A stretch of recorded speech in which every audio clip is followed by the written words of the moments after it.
नमस्कार. आपल्या cook with Neelam ढमाळे या चॅनलमध्ये तुमचं मनापासून स्वागत. आज आपण बनवणार आहोत अशी एक मस्त चटपटीत रेसिपी जी की एकदा खाल्ली की पुन्हा पुन्हा बनवावीशी वाटेल. सर्वांची अशी आवडती. घरात भरपूर अशी कोथिंबीर असेल आणि नेहमीची भाजी किंवा चटणी करून कंटाळला असाल तर आजच ही रेसिपी नक्की करून बघा. आज आपण बनवणार आहोत अगदी खमंग, मसालेदार आणि बाहेरून एकदम कुरकुरीत अशी कोथिंबीर वडी.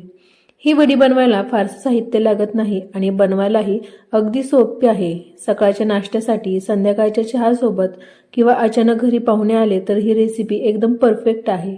आणि सगळ्यात खास म्हणजे घरच्या घरी अगदी सोप्या पद्धतीने अशी मस्त कोथिंबीर वडी कशी बनवायची हे आज आपण आपल्या व्हिडिओमध्ये पाहणार आहोत. म्हणून व्हिडिओ शेवटपर्यंत नक्की बघा.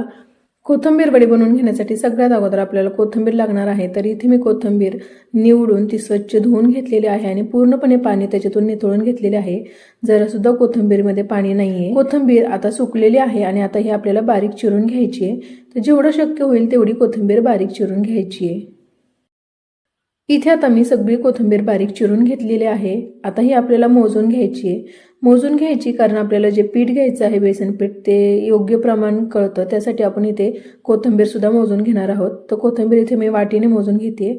तर इथे एक वाटी घेतली. आता याच्यामध्ये कोथिंबीर भरून घेते आणि मोजून घ्यायची आहे. तर इथे 1 आणि पाऊण अशी वाटी कोथिंबीर झालेली आहे आणि याच्यानुसार आपल्याला बेसन पीठ सुद्धा घ्यायचं आहे. यानंतर आता आपण कोथिंबीर वडी बनवून घेण्यासाठी थोडंसं वाटण वाटून घेऊयात. तर त्याच्यासाठी इथे मी हिरव्या मिरच्या घेतलेल्या आहेत. तुमच्या अंदाजानुसार कितपत तुम्हाला तिखट किंवा कमी तिखट हवं आहे याच्यानुसार मिरच्या घ्यायच्या आहेत. भरपूर असा लसूण घ्यायचा आहे आणि जिरं घेतलेलं आहे इथे 1 चमचा. आता हे आपल्याला पाणी न घालता मिक्सरमधून वाटून घ्यायचं आहे. तर इथे आता हे मिरचीचं वाटण मी वाटून घेतलेलं आहे. थोडंसं जाडं भरडच ठेवायचं म्हणजे अगदी चवदार अशी ही कोथिंबीर वडी बनते. यानंतर इथे एक भांडं घेतलेलं आहे. आता आपल्याला याच्यामध्ये बेसन पीठ घ्यायचं. तर ज्या वाटीच्या मापाने मी कोथिंबीर मोजून घेतलेली होती त्याच वाटीच्या मापाने जेवढी कोथिंबीर आहे तेवढं बेसन पीठ घ्यायचंय. तर कोथिंबीर 1 आणि पाऊण वाटी भरलेली होती त्यामुळे 1 आणि पाऊण वाटी इथे मी बेसन घेतलेलं आहे. यानंतर याच्यामध्ये पाणी घालायचं आणि आता याचं छान असं मिश्रण बनवून घ्यायचंय. पाणी जसं लागेल असं घालायचं कारण मिश्रण हे पातळ होऊ शकतं. जसं लागेल असं पाणी घालून आता हे मी मिक्स करून घेते. इथे आता पाणी टाकून बेसन पीठ छान असं मिक्स करून घेतलेलं आहे. अशा प्रकारेच याचं मिश्रण बनवून घ्यायचे. खूप जास्त पातळ करायचं नाही. आता हे मिश्रण तयार आहे. आता आपण वड्या बनवून घ्यायच्यात. तर नेहमी जशा वड्या बनवतो तशा आपल्याला वड्या बनवून घ्यायच्या नाही. थोड्या वेगळ्या प्रकारे आपण वडे बनवून घेणार आहोत. त्याच्यासाठी इथे एक कढई मी गॅसवरती गरम होण्यासाठी ठेवलेली आहे. कढईमध्ये सगळ्यात अगोदर तेल घालून घेऊयात. तेल थोडंसं गरम झाल्यानंतर आता याच्यामध्ये जे आपण वाटण वाटून घेतलेलं आहे ते घालून घ्यायचं आणि हे वाटण आता परतून घ्यायचंय. वाटण थोडंसं परतून झालं की याच्यामध्ये चवीनुसार मीठ घालूयात. लगेचच मीठ घालून घ्यायचे म्हणजे आपली कोथिंबीर वडी सुद्धा छान चवदार बनते. आणि आता हे पुन्हा एकदा परतून घेऊयात. इथे आता मिरचीचा ठेचा म्हणजेच वाटण परतून झालेलं आहे. आता मी याच्यामध्ये अर्धा चमचा हळद घालते आणि पुन्हा एकदा हे छान असं परतून घ्यायचंय.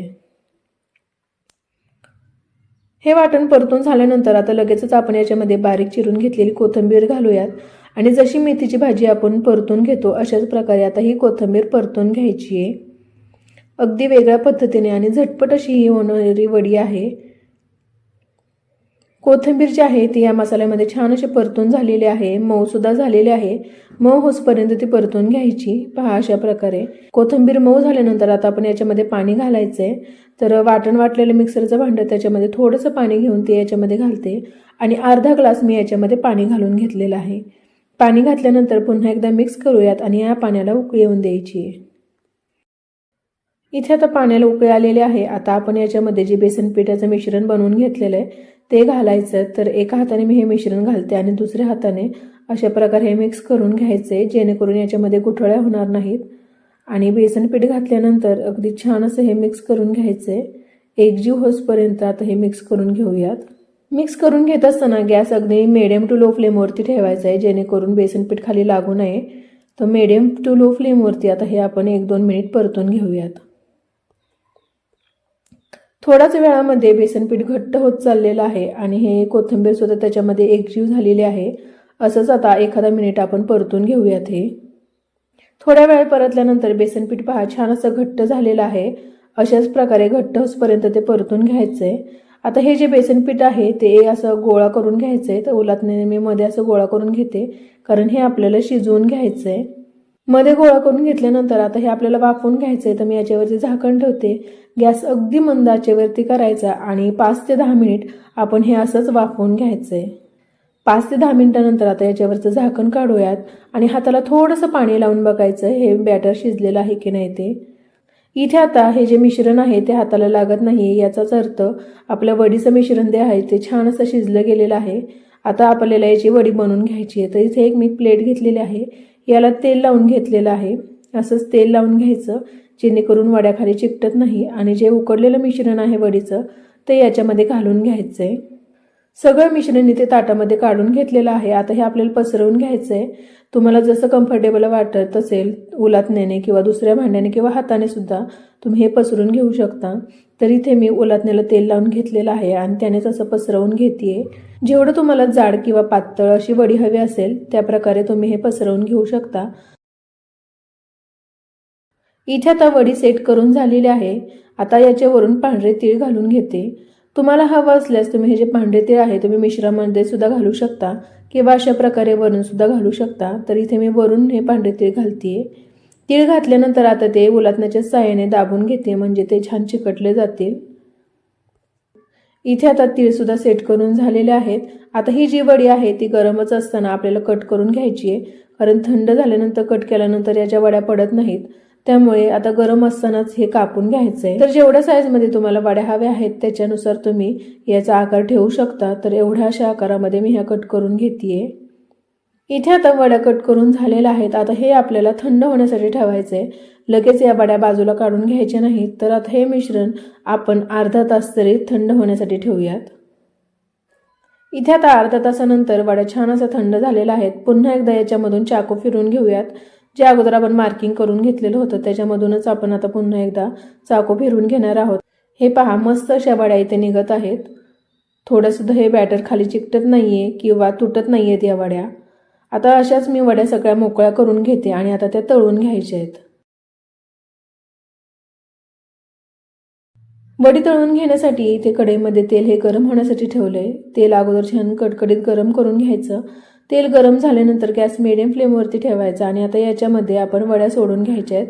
तर उलथण्यावरती ठेवून मी याच्यामध्ये वड्या सोडून घेते. वड्या तळून घेत असताना जसं तुम्हाला व्हिडिओमध्ये दिसतंय अशा प्रकारे थोडंसं उलथण्याने वरून तेल घालून घ्यायचं, म्हणजे वरच्या बाजूने सुद्धा छान भाजल्या जातात. आणि जोपर्यंत खालच्या बाजूने त्या भाजल्या जात नाहीत तोपर्यंत त्या पलटी करून घ्यायच्या नाहीत. अगोदर खालच्या बाजूने छान भाजून देऊयात आणि नंतर त्या पलटी करायच्यात. वडी तळून घेत असताना गॅस हा नेहमी मिडियम टू लो फ्लेमवरती ठेवायचा, म्हणजे वड्या छान खरपूस अशा तळल्या जातात. तर पहा, खालच्या बाजूने वडी छान अशी तळून झालेली आहे. आता ते मी पलटी करून घेते आणि असंच अलटी पलटी करत आता या वड्या तळून घ्यायच्या आहेत. इथे आता मिडियम टू लो फ्लेमवरती मी वड्या तळून घेतलेल्या आहेत. अगदी छान रंग सुद्धा आलेला आहे आणि सुगंध सुद्धा फार छान येतोय. अगदी खरपूस आणि खुसखुशीत अशा या वड्या तळल्या गेलेल्या आहेत. वड्या तळून झालेल्या आहेत. आता मी त्या बाजूला काढून घेते. पहा, मस्त अशा ह्या वड्या तळल्या गेलेल्या आहेत आणि अगदी झटपट अशा झालेल्या आहेत. नेहमीपेक्षा वेगळी पद्धत आहे. इथे आता मी वड्या तळून घेतलेल्या आहेत. तुम्ही पाहू शकता अगदी छान रंग आलेला आहे, कुरकुरीत आणि खुसखुशीत. तुम्ही पाहू शकता अगदी छान वड्या दिसत आहेत. बाहेरून छान खुसखुशीत आणि आतमध्ये सॉफ्ट अशा ह्या वड्या बनलेल्या आहेत.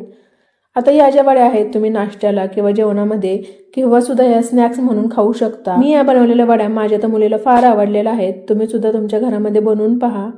या वड्या गरमागरम चटणी सोबत किंवा सॉस बरोबर सुद्धा सर्व करा, खूप छान लागतात. तर आजची ही रेसिपी तुम्हाला कशी वाटली? ही रेसिपी आवडली असेल तर व्हिडिओला लाईक करा, तुमच्या मित्रमैत्रिणींना आणि नातेवाईकांसोबत शेअर करा आणि अशाच भन्नाट रेसिपीसाठी आपल्या चॅनलला सबस्क्राईब करायला विसरू नका. पुन्हा भेटूया एका नवीन आणि चविष्ट रेसिपी बरोबर. धन्यवाद.